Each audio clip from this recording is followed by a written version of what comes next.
community-based, member-supported organization.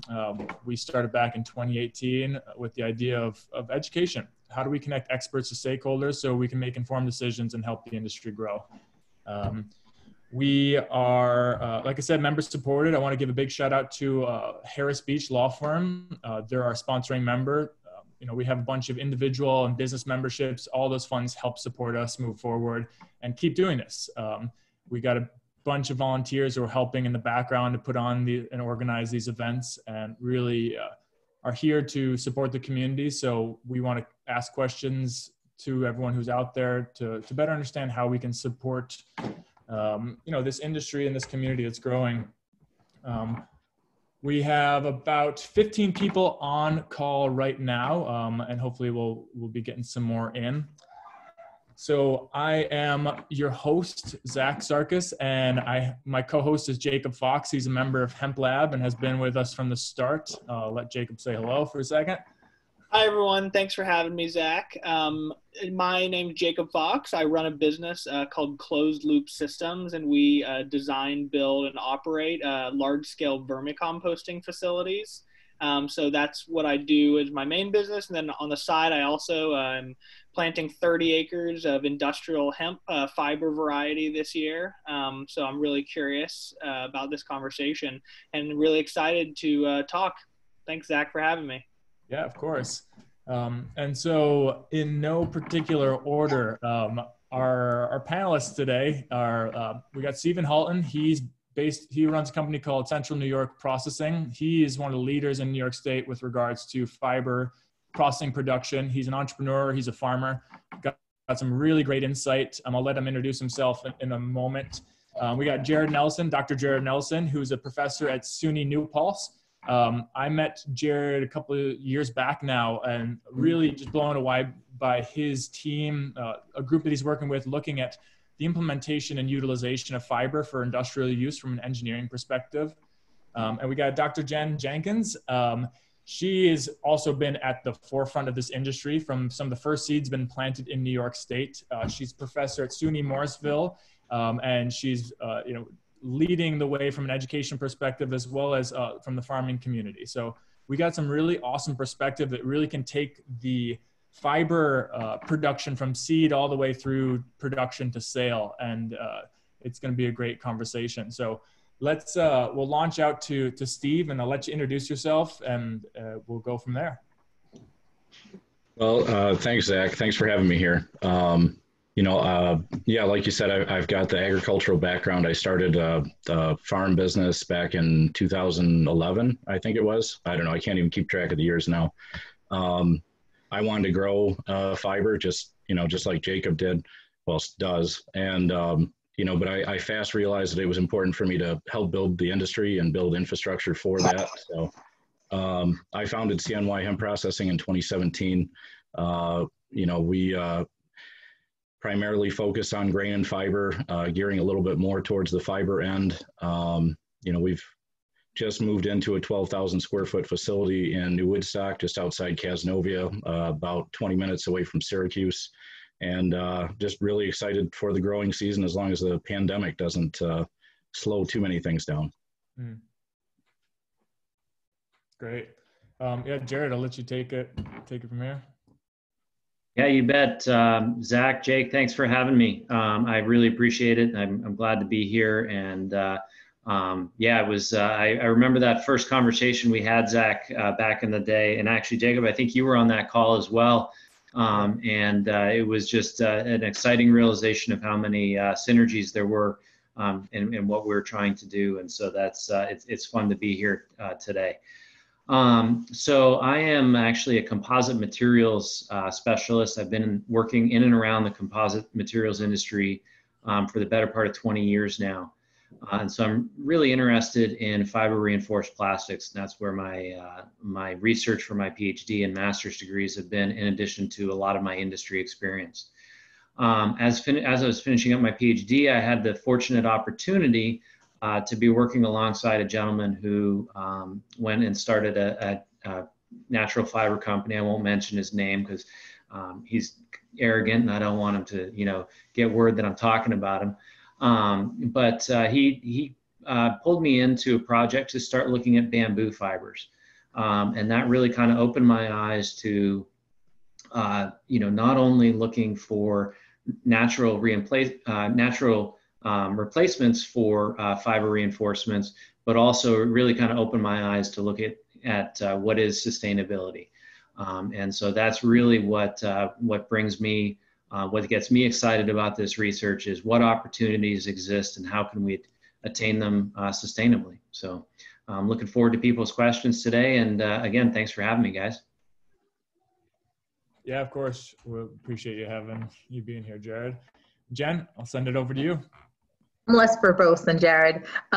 So I'm Jen Gilbert Jenkins. I'm the Ag Science Professor at SUNY Morrisville, and we've been growing hemp this will be our 5th growing season this year. I focus on grain and fiber.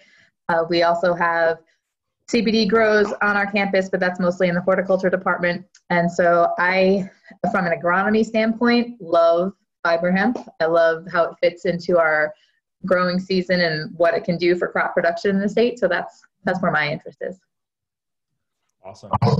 Yeah, so as everyone can see, we got a really well-rounded group here. And I think I'm actually going to send out a poll to everybody. Just take a second to check it out. Just to get an idea of where people are coming from. And, there's just a couple multiple choice answers. Because again, we're trying to understand who the community is and how we can best serve. We're going to start the conversation off just a little back and forth. And, we got some questions already listed for each of the panelists. But then we really want to hear from those who are in attendance. We got 23 people on this call already. And I bet you more people are going to keep on coming in. So once the Q&A opens, that's going to help us facilitate the conversation. If there's anything we're missing, flag it, send it our way, and we'd love to have that inspire this conversation. So it's fun to think where to begin, because there's the end of the road, which is exciting through the material processing center. There's the growing and processing itself, and then there's also the education and research of what we're seeing. I think we really do want to start with what's going in the ground and how we're advising or connecting to farmers. So you said that, Steve, you got a project going on. You were talking about investing in a space and building out production. What's that look like? And from a planting perspective, what are we looking at for this year with regards to what you're doing and farms that you're partnering with? Well, I see that there's a huge need for the fiber industry, whether it being textiles or bioplastics or, there's 50,000 uses, 25,000 uses, however we want to put it. So there's a lot of potential really for that fiber niche. And that's why I saw the importance to kind of expand on the fiber processing. We've been working on a prototype decorticator, which hopefully will be in production soon, so we can test that out for the material harvested for this growing season. Like I mentioned, we just got a 12,000 square foot facility. Also looking into the possibility of another location west of us to hopefully be able to help build that infrastructure a little bit more. I really think that fiber is the way to go. I mean, if you look at, I'm not trying to put down CBD or anything, but when you look at the profit margins as far as, how much it costs to put it in the ground to how much profit you can make off of that crop, you'll see that it costs so much less than CBD, and you already have traditional farm equipment that you can harvest that with. So I think in a lot of ways it could help save agriculture, not just in New York State, but in the Northeast. Been a lot of great collaboration that we've been working on with a lot of great people in the industry. I really got to thank Jared and Jen, because we've done so much together. And I'm looking forward to this growing season. It's been a little tough because with the current pandemic, it's hard to see what the foreseeable future is going to be. So I kind of told a few people to take their time, not jump in. A lot of people want to go at about 100 to 200 acres of growing fiber. I usually tell people to start with 20, but for the most part, I've kind of said, why don't we just take 2020 to take a look at what's going on and do a little bit more research. I'd love to get into making masks or biofilters or non-woven filters for masks. There's a lot of potential for opportunities that could I mean, I hate to see anybody get sick from COVID, but any way that we could save or help people or help agriculture in general, that's what we're shooting for. Yeah, there's definitely a lot of talk about that and exciting. So a couple big questions I got pulled out of there that for us, it's common language, but what is a decorticator and what is fiber? Jen or Jared, one of you want to take that for a spin?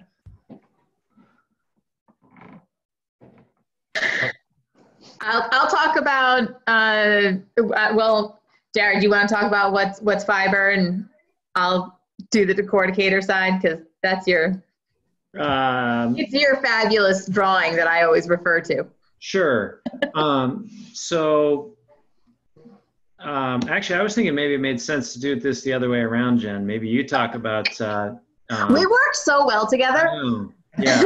So the stalk of the plant is made up of two different structures mainly. You've got the outer bast fibers that is more stringy and what you're thinking of, the material that's going to become traditionally things like rope, right? And then we have the inner material, and that's, I like to compare it to balsa wood. It's like a spongy material, and that's also a fiber that's called the hurd fiber. And so the stalk of the plant, you can get two different materials out of, the hurd fiber and the bast fiber. And so the decorticator separates the two. Yeah, and so I think that the one piece I would want to add to that is, there's from a language standpoint, I think a lot of times decortication gets mixed in with the word separation, and there's not a clear delineation between those two things. I think that the way that the language that Jen and I have been using, and I think Steve is in the same boat. Correct me if I'm wrong, Steve, but decortication is basically separating out the fiber from the hurd, and then separation is then taking, for example, that outer bast fiber and getting that down to a smaller individual fiber or smaller fiber bundles than you might initially get when you first decorticate that. Did I do okay with that, you guys? Did I speak for you well enough? Yeah, I usually just call a decorticator a fiber extractor. That's the easiest way to put it. Oh, that's great. Yeah, I like that. Oh, good. Yeah, fiber extractor. That's definitely a simple way to put it. And how do I'm going to keep saying that the hurd is fiber too. Yeah, and that's a big thing. There's because I think that's something to look at more, because we're talking about multiple streams of fiber. There's obviously something that could go into raw textile, but we know there's a growing interest in the hempcrete and then the cellulose derived from the inner hurd, et cetera, just as a starting point. So there are these two value streams that come from these fiber-based plants that are different than the grain and different than the CBD. Let's simply put, fiber plants, we're looking to plant them more densely, correct? And they grow taller. Can anyone want to tell us a little bit more about the season of, like, what are we looking at when we're doing fiber? When do we plant it? What's the difference between, a fiber and a grain production, et cetera? Hey, that's my game. So what's really great about hemp is that it is incredibly cold tolerant. So you can start your season as early as you can work the ground. What is really crappy about hemp is that it is very water intolerant. So you have to keep your eye on how wet the soil is. And here in the Northeast, if we were just looking at temperature, we could plant hemp at the end of April. But because and this is for any variety, but because we have such wet springs and the water table is so high before we get to leaf on, that we're really waiting for the soil to dry out. So as soon as your soil is dry enough, and I like to say you're about at field capacity, where there isn't excess moisture there, then you're ready to plant. And so it doesn't matter what the temperature is, it matters what the moisture is. And that's for whether you're planting any variety of hemp. If you're planting for grain, you're going to have a longer season and you're waiting for grain production, obviously. If you're planting for fiber, your season is much shorter and you're going to harvest somewhere around the last week of July, first week of August, because you're waiting for the vegetative stage to be complete and you're going to catch it just as you're transitioning into that reproductive stage. So you probably have some pollen development. You probably don't have female flower development yet. And so you have a short growing season, which is lovely. And yeah, what happens? So we're harvesting earlier when we're talking fiber. And what happens if you wait too long? Like what happens if you harvest it later in the season? Well, so you can. It's just that what happens is that the fiber, as you transition into the reproductive stage, the stalk is preparing to hold all of that grain. The stalk is preparing to hold up all that weight. So the fibers get thicker and coarser so that the stalk doesn't fall over when it has all the grain on it. So you have different things that you can do with the fiber. Then it's considered not as high quality. It can't be used in fabrics as well because it's not as high quality, right? But Jared can talk to more about the quality change. I think one of the things that that is generally seen with what Jen's speaking about is in that transition time, the fiber tends to have an increased lignin content. And so the lignin kind of makes it's the cellulose that really gives it the strength and the suppleness of the bast fiber, that outer fiber portion. And that's what we're talking about here. I don't know that there's a big difference in the herd, but basically once that plant has kind of shot up and it's at height and, as Jen describes, it's preparing to hold that, large seed volume. It's going to, basically it increases the lignin production, which changes and makes the fiber tend to not be as strong. The fiber bundles are also much more difficult to kind of separate. So that goes back to that initial question a little bit, and I don't want to get totally sidetracked here, but this is one of the areas where hemp fiber in particular is difficult to work with. It is not a simple, there's no simple single machine, and Steve can talk more about this than I can. There's no simple single machine that's going to separate, decorticate, and get you down to fiber in one step or even 5 steps that you can utilize in a textile, in a rope, or anything like that. So maybe I'll let Steve talk about that for a second. Yeah, I also want to hear, just because Steve, you've done it and you've worked with Jen, how do we even get to the processing? So we've planted, we're getting ready for harvest. Can you tell us a little bit about the harvesting equipment process, the baling, et cetera? And then, let's dive into that. Yeah, sure. So, again, I talked about fiber being harvested like traditional agricultural commodities. It's kind of crazy because I think the first field that I tried to harvest, I brought a disc vine in there, which is, great for hay, but awful for hemp. It wound up along everything. And I mean, it was a bad mess. I think I had to have grinding wheels and stuff to get the hemp fibers out of the inside of that machine. So, a sickle bar mower works really well, the old school sickle bar mower to cut it. Sickle bar. Yeah, sickle bar, the old. No, but wait, so I know what that means, but just like there's a few people, so you're talking low to the ground to the side of the tractor cutting? Yeah, like the old drop down 7 to 9 foot to cutter. There's no crimping, no conditioning. And then, it needs to be turned over. I've had pretty good luck with a rotary rake. So it'll spin around and throw the hemp out, but I take the apron off the side so it won't make a windrow. It'll just flip the hemp over. And then, you turn it over about once a week. It kind of depends. Really having a good contact with your processor, because then, you know what they want, what the end product is going to be, what they're looking for. And then really just rake it and round bale it. The round bales are usually a 4x5.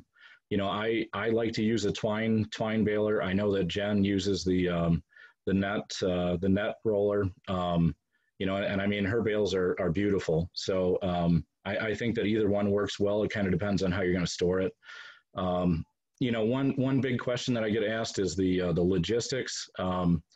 You know, there's a lot of people that say that, you know, the big square bales versus the round bales.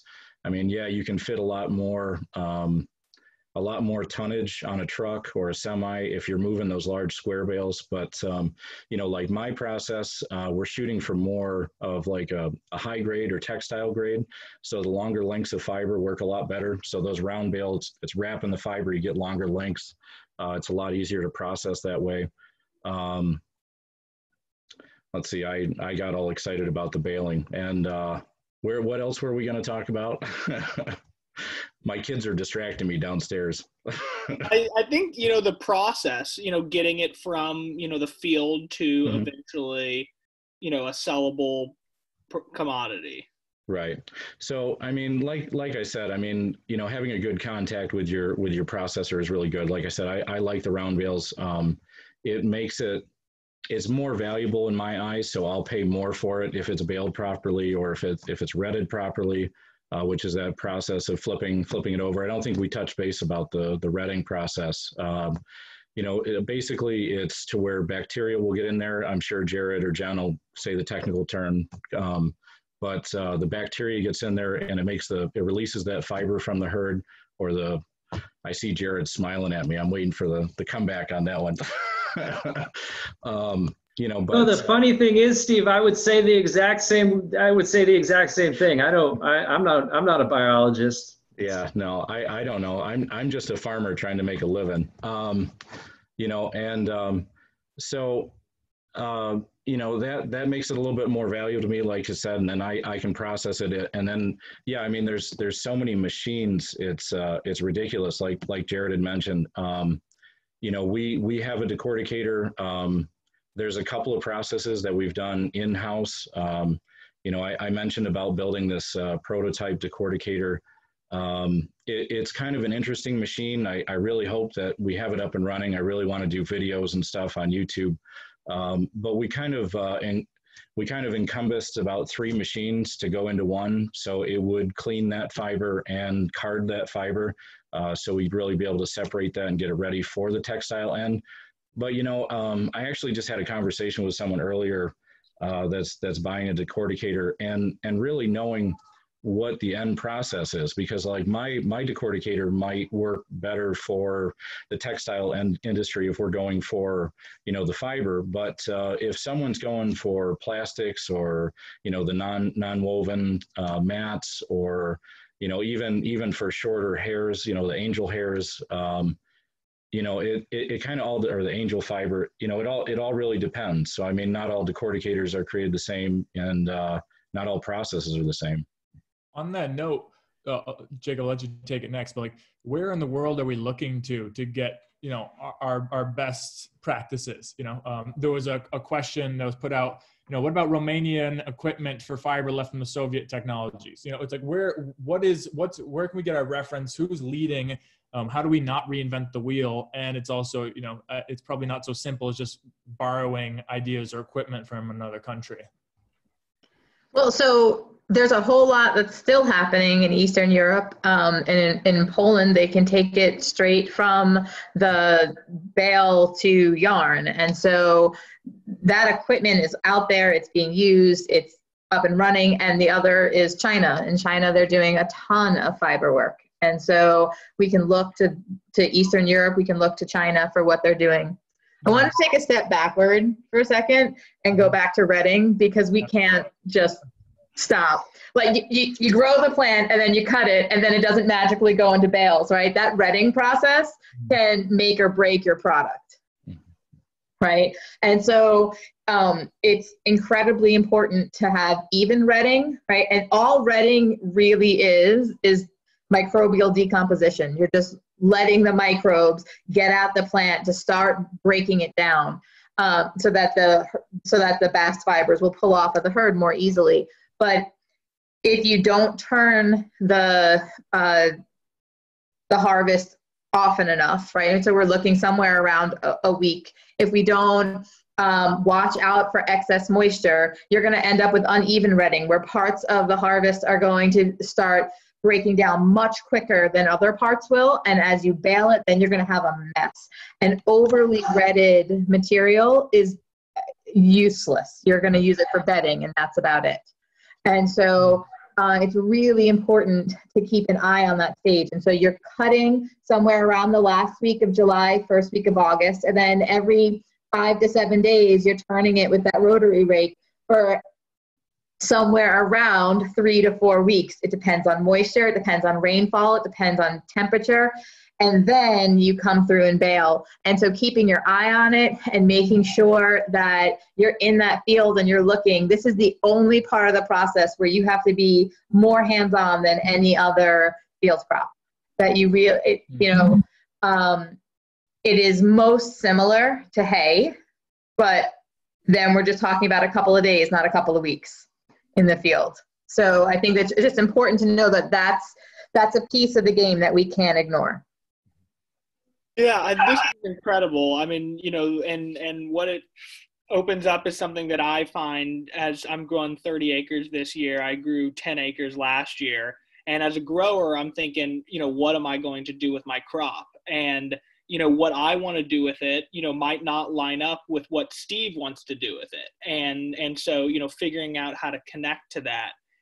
So, I mean, kind of an obvious question in my mind is, what are the low-hanging fruits, Steve? What are some markets that you're looking at? And what are ways, I mean, we might not go to the highest level textiles originally, but is there some stepping stones that, people can take now?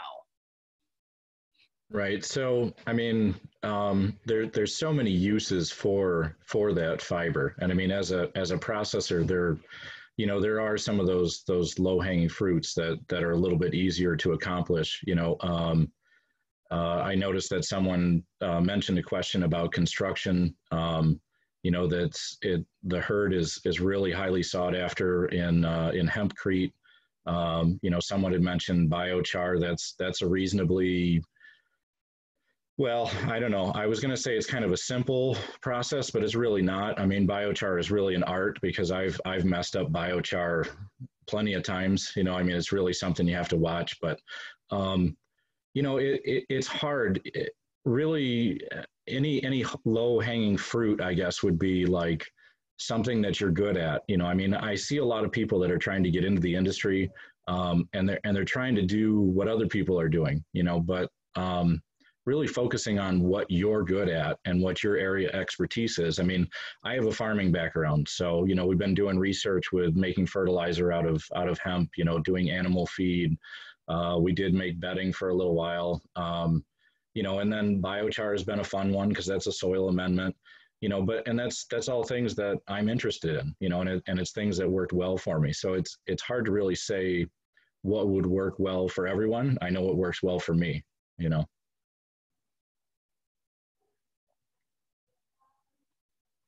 Jacob, you're muted. Yep. That was one thing that, was interesting for me from a grower, and, we went back and forth with a few emails about this, is the seed genetics. Mm-hmm. I mean, the conversation is pretty ripe in the, in the CBD area, but, there's not a lot of people talking about fiber genetics. And, I've now had 4 or 5 different genetics over the last 2 years. And, I'm wondering how that's all playing into this supply chain that we're going through now. It's like, are the seed genetics lining up with what the farmers want, lining up with what the processors want? Or, I mean, I'm growing a dual purpose variety right now for, fiber. So, I'd love to speak to the seed genetics. So can I just say that the reason you don't hear people talking about seed genetics in the fiber side is because the conversation is all about harvest and not about fiber quality, because we have no idea. Well, first of all, we don't know what affects fiber quality yet. And we also don't know how one variety differs. We don't know what quality means, right? So because there are so many different uses for the fiber, that one set of genetics, we don't know if it's going to be better than another set. It depends on what you're going for and what the end use is going to be. But right now, the most important question to ask is, how are you going to harvest? And that's going to determine what variety you want to grow. Because do you want to end up with an 11-foot plant, or do you want to end up with an 8-foot plant? Right? Because an 11-foot plant is significantly more difficult to cut with a sickle bar mower. Unless there are all sorts of really neat ones that we want to build that look totally dangerous and not user-friendly or OSHA approved or anything, that have multiple bars, so that when you're coming through and cutting, it cuts at 2 or 3 levels, so that instead of having an 11-foot plant, you'll have 3-foot sections or 2 5-foot sections or something like that. Much easier to manage and to deal with. And so that's where the genetics portion is with fiber industry right now. We hope to be able to have more information, moving forward. So can I add one? Sorry, Zach. No, go for it. No, so Jen and I, through this pandemic, I was fortunate that my research group was able to get one last group of data gathered before we walked away from campus in March, and those data happened to be the 2019 grow that Jen did. And so we compared that to 2018, and Jen was looking at fertilizing nitrogen content, and I'm butchering this, Jen, but you can bail me out in a minute here. No pun intended. The takeaway, the unexpected finding that we saw in our discussion a week or two ago was that genetics are significantly more important to the end result of the fiber properties that you get than we thought. We figured that hemp is hemp is hemp. That is not showing to be the case at all.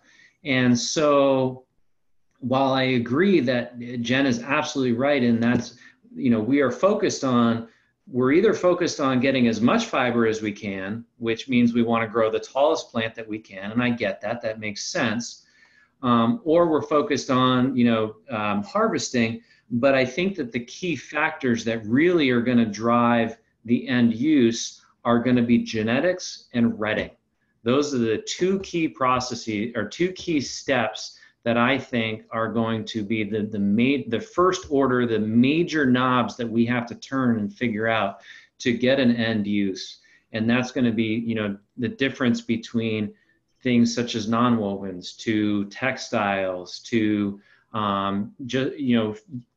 filler, right? And going back to the original question, I think one of the biggest, perhaps the lowest hanging fruit in all this is short fiber filler material, replacing plastics with these natural fiber materials directly. Not a ton of processing, not making them into bioplastics right away, but replacing things like polypropylene and offsetting some of those large scale uses in the near term. So kind of a lot right there, but keep going with that. What are some fibers that are being used to replace polypropylene right now, and how can hemp enter that market? Like, what's an example? There's an example that Sunstrand was pursuing before they shut down, which basically it was with an automotive supplier where they were replacing glass fibers with, and so it was short fibers. We're talking less than, on the order of millimeters. And so basically dropping that in to reinforce a polypropylene, for example. And so what ends up happening is that, if you have a 20% fiber and 80% polypropylene, you're going to end up with a stronger, stiffer plastic material than you would if it's just the polypropylene. And so there are opportunities where you can actually use hemp, let's say, and similar fiber length. The beauty of hemp is that in this case is that it's not much stronger than glass, but it's half the weight. So you can put that 20% in, and all of a sudden you've reduced the weight of the overall piece. To get the strength, you can actually, that you would get from the glass, you can actually bump up the fiber volume to say 30%, which means you're actually then reducing the weight of the overall part further to make it stronger and stiffer and so forth. And so you're offsetting, not only the glass fiber material, but an additional 10%, let's say. And these numbers are, please don't quote me on these numbers. They're not exactly right. They're pretty close though. And so those are the opportunities that I was referring to, Zach.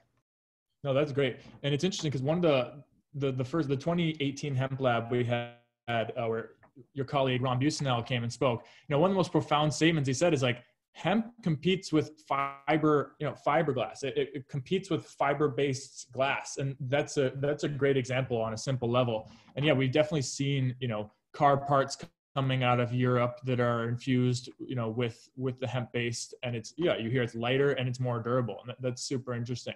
That's a great low-hanging fruit to hear. Yeah. I would love to tap into that a little bit, and one curiosity that I've been having, and one that a good buddy of mine, that Maddie Mead from Hempatecture, is the codes.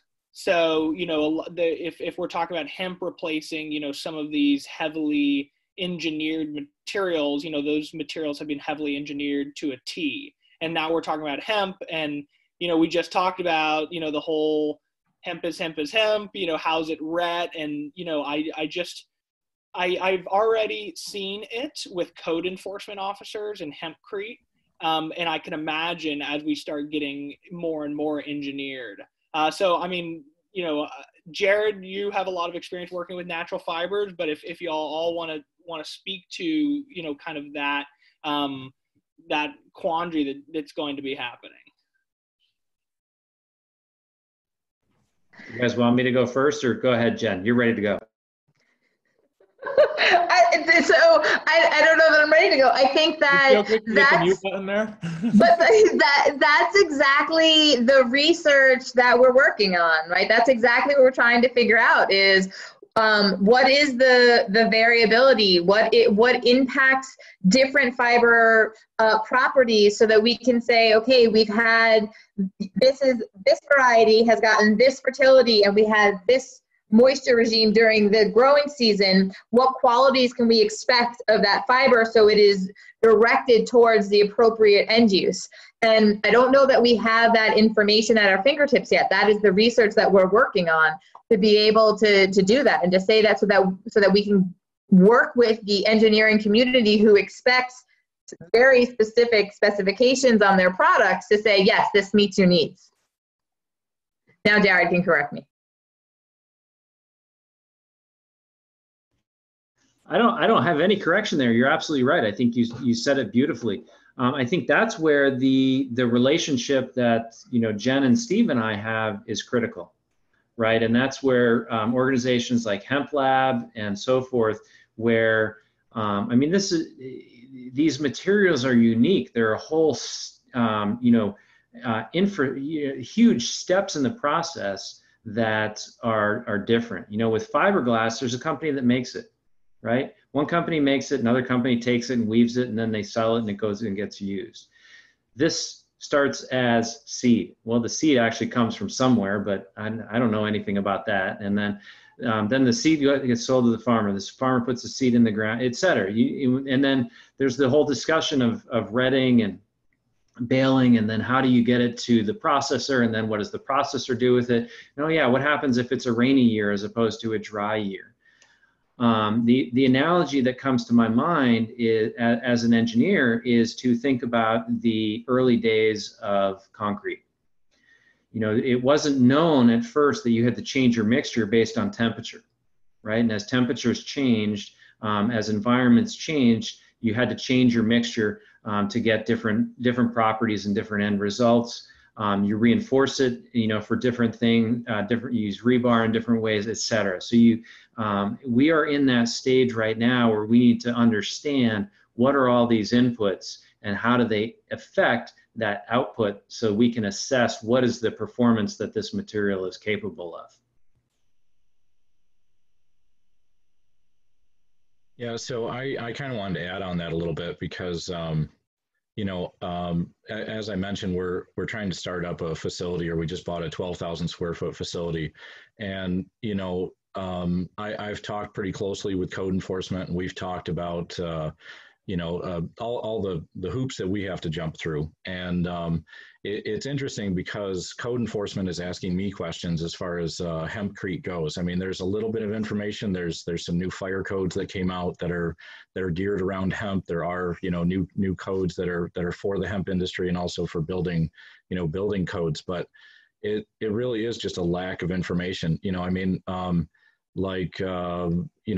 were concerns with starting up some of the machines that we have, and it's tough because they ask questions that haven't been asked before. It's hard because that research hasn't been done. So really, it's in-house research. And I noticed that someone asked a question about funding for research, and we're all trying to do research. I mean, I know Jared, Jen, and I mean, Zach, Jacob, we've all kind of worked on grants either together or separately. And I mean, it's hard because it seems like we get more decline letters than we get, acceptance or funding for a lot of the stuff that we want to do. I can't tell you how many letters I get that say your proposal is awesome, but no, so we're trying to do the best that we can, in that research. But yeah, I mean, it's even when we're trying to, I was trying to work with a paper manufacturer to start selling our herd for paper. I mean, it was a local paper mill. But the thing is that, they might know the specs that they want for something that's made out of wood, but they don't know what their specs are for hemp. We have to tell them that. I mean, so really we have to reverse engineer what they're making and tell them what they want. So, I mean, there's so much research that needs to be done in this industry. And I mean, it's fine because it's comparable to other stuff, but it's not the same as, just like in the growing process. Yeah, it's similar to growing hay, but it's not the same as growing hay.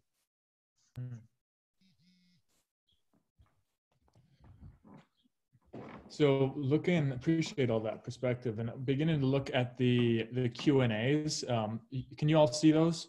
There's definitely a couple interesting questions in there. Speaking to Jessica Hafton, she's out south of Buffalo. They're going the third season of growing for grain and fiber. They've managed to find a market for their grain the past 2 seasons, but have yet to find a market for fiber. What is the marketplace looking like?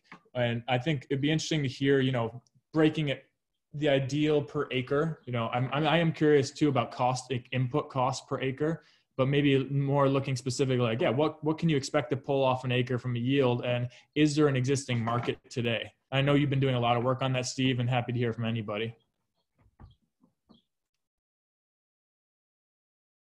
Yeah. So, hi, Jessica. How are you doing? I actually know her reasonably well, but yeah, I mean, it's definitely, it's tough. I wish there were more fiber processors, to be honest with you. Competition breeds business, and I mean, there's only so much that CNY hemp processing can do, and there's only so much that any one company or one person can do. I mean, we're still trying to grow. The industry is still trying to grow. I mean, we try to do the most that we can, but, really having only a certain radius that we can buy fiber makes things kind of difficult. That's why we're trying to expand across the state into other locations, or even having what would you consider a subsidiaries. reasonable radius, just for context? Sorry to interrupt you. No, that's okay. I mean, there's so many different numbers out there as far as what people say that would be, financially feasible. In my experience, I might say 50 miles for fiber. Grain might be 150 miles.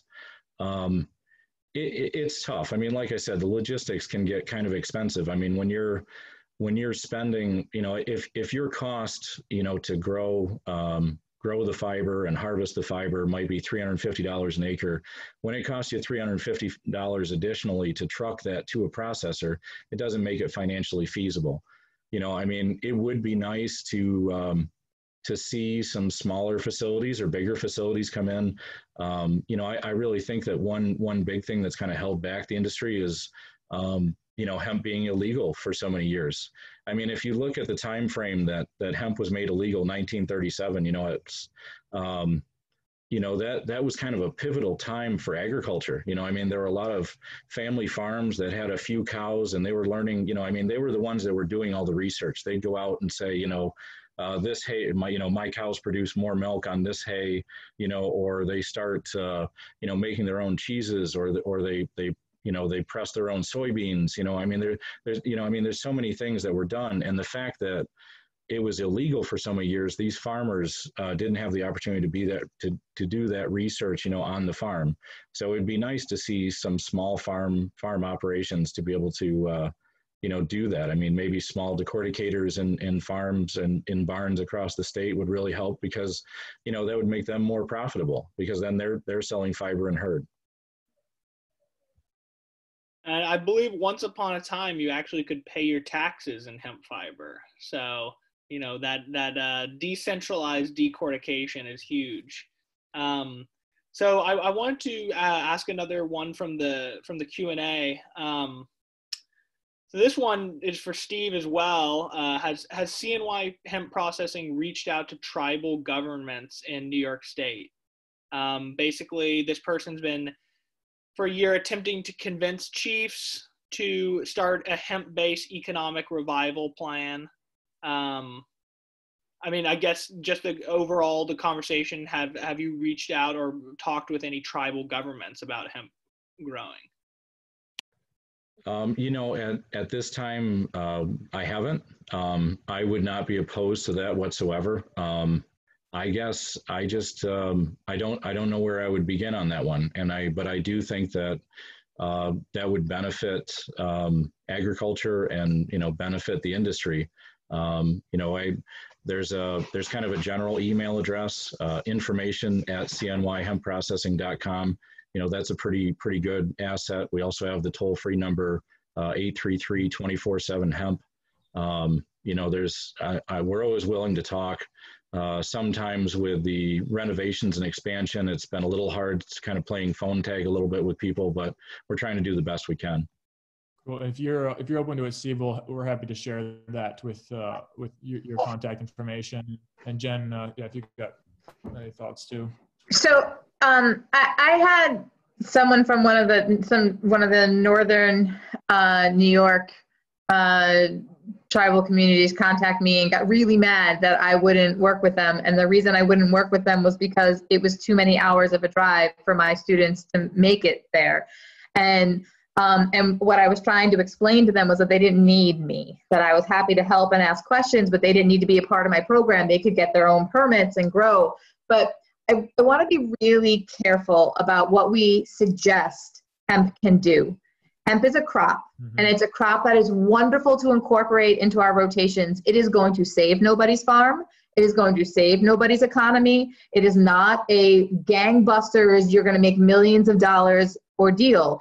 It's awesome. I think it's a really fun plant. I love learning about it. I love working with it. But to suggest that incorporating one new plant into any crop rotation all of a sudden is going to cure economic woes is really false, and is something that I hear a lot in the hemp community, and we need to be very careful about that because it's just not true. Yeah, I appreciate you sharing that. And, we've seen it in New York State. We've seen it in other states as well. And, speaking of, kind of this, I mean, somewhat booming market, with CBD, and, all these CBD processors are, ending up with a lot of fiber material at the end of it. So, I mean, this is a classic question. Is there a fiber processing market for CBD stocks?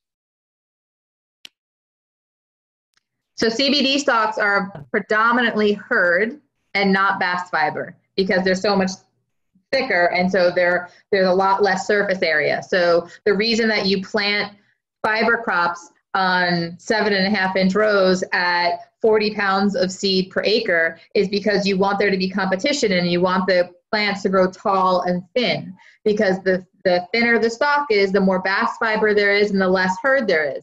So if you have a processor or you have a product in mind that requires herd, then CBD stocks are awesome because you're getting proportionally much more.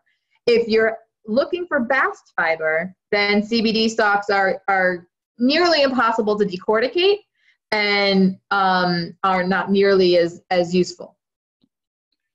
Appreciate that. So we have about 7 minutes left on the webinar, and one thing that I really want to get from the group is, what are some things that you're optimistic about in the next 12 to 24 months with regards to hemp fiber?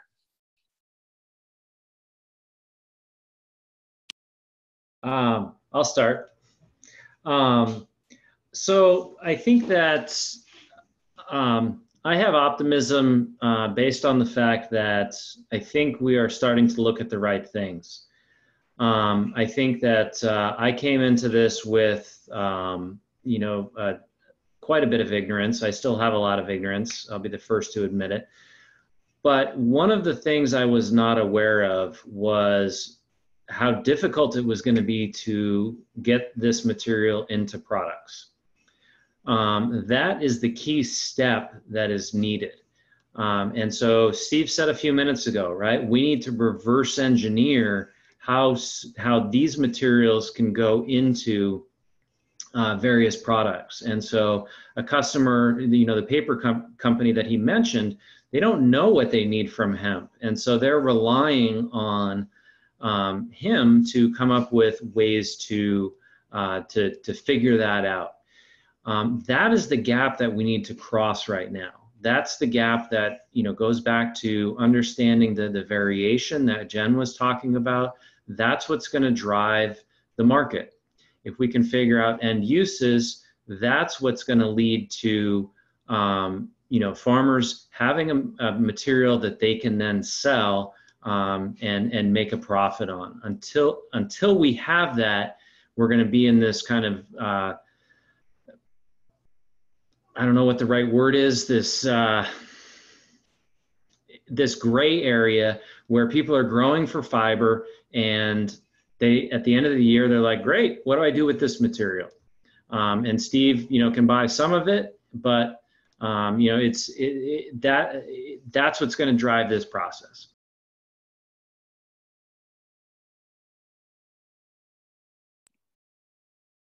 Okay, well, I'll hop on. So, I'm really optimistic in how the industry is kind of changing. I mean, in New York State, there was a lot of hype around CBD. There's still a lot of hype around CBD, and CBD is necessary for certain things. But it does seem like there's more people that are switching over to the fiber end, and I'm really excited about that. The amount of phone calls that I get and emails to switch over to fiber it's really great. We have kind of been chasing our tails for a couple of years, trying to figure out exactly what our end goal is, or what our purpose is in the industry. I've been trying to build infrastructure. I know Jared has been, and so has Jen. I hate to keep hitting that infrastructure, but it's really important because that's the only way that this crop is going to be able to make it. Being able to go, from seed to farm to truck to processor, to be able to come into that fruition of having an end product. It's definitely an interesting process, but I've enjoyed the journey, and I'm looking forward to what's coming over the next year to 2 years. Okay, so what I think I'm most optimistic about is has almost nothing to do with the hemp industry itself. I love hemp as a fiber crop because of the opportunities that it gives for soil health and agronomy. Because since we are harvesting at the end of July and then we're ready in the field and we're baling, we're out of that field by the last week of August, which means that now, particularly central New York, upstate New York, this opens up the world of cover crops. And we can use multi-species cover crops, get biodiversity into our fields that's really lacking in our traditional corn, soybeans, sometimes a couple of years of alfalfa hay in the middle rotations, right? We really get some great biodiversity in there. improve soil health. And so it fits so well into our growing season here and into our crop rotations here that I really am just excited about getting your traditional farmers who don't think they want anything to do with hemp. This is their entry into having a hemp crop every 3 to 5 years and getting a really great cover crop on that soil. I love it. Love the high note. It's great. Yeah, it's there's one more question we got coming from Richard Glazer, who's a supporting member for HempLab, and big shout out to Richard. Yeah, how are we smarter than the stupid stuff predicted? Like, can't we educate, activate, and innovate? And I think that really having conversations like this really, sow seeds, literally. It's how we can begin to plan accordingly and begin to share knowledge that's rooted, it's grounded, and it's connected.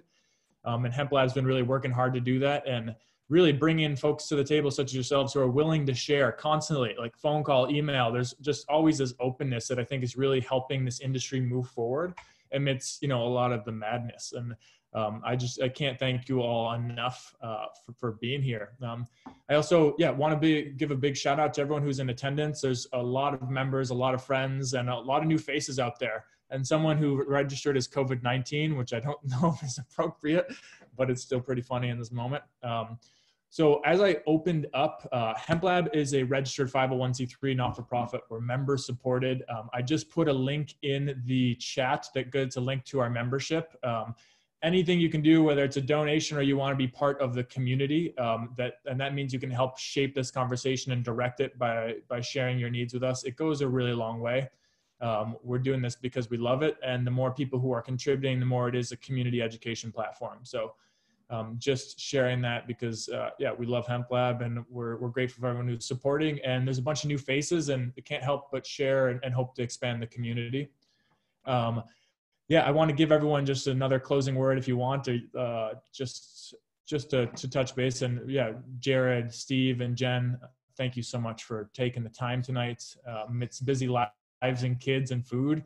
And Jacob, as always, thank you so much for supporting. Thank you, Zach. Thanks for, and everybody else. It's, I appreciate it being here. Great, thanks. Yeah, it's always fun to actually get to have conversations with folks. So. True. Instead of just, talking to my kids all the time now. Yep. Yeah, I can second that one. It's really nice to see some familiar faces. So, and thank you, Zach, for inviting me, and Jared and Jen, as usual, I learned something every time I talk to you, and I'm really looking forward to everything that's coming up and working together. Yeah, thanks so much, everyone. Yeah, great. Thanks. Cool. Well, everyone's Thanks, everybody out there. HempLab's always open. If there's any remaining questions, text them, email them to HempLab, and we'll share with the community. And I look forward to having the conversation with us 5 again sometime soon, maybe at the end of the season, to talk about what we learned this year. It'll be a great follow-up. Cool. All right, everyone, take care, and we'll talk to you soon. Thanks, everybody. Thanks, guys. See ya. Well, I'm glad I didn't turn into a meme, so. Not yet anyway, Steve. Yeah, there's always time. Yeah, I made sure I wore pants, so. Yeah, awesome. Thanks, guys. I'm going to go eat some supper. Yeah, me too. Thank you so much. Appreciate it. Take Talk care. to you later. Thank you, Zach. Have a good night. Yeah, you too. See ya. See ya. Bye.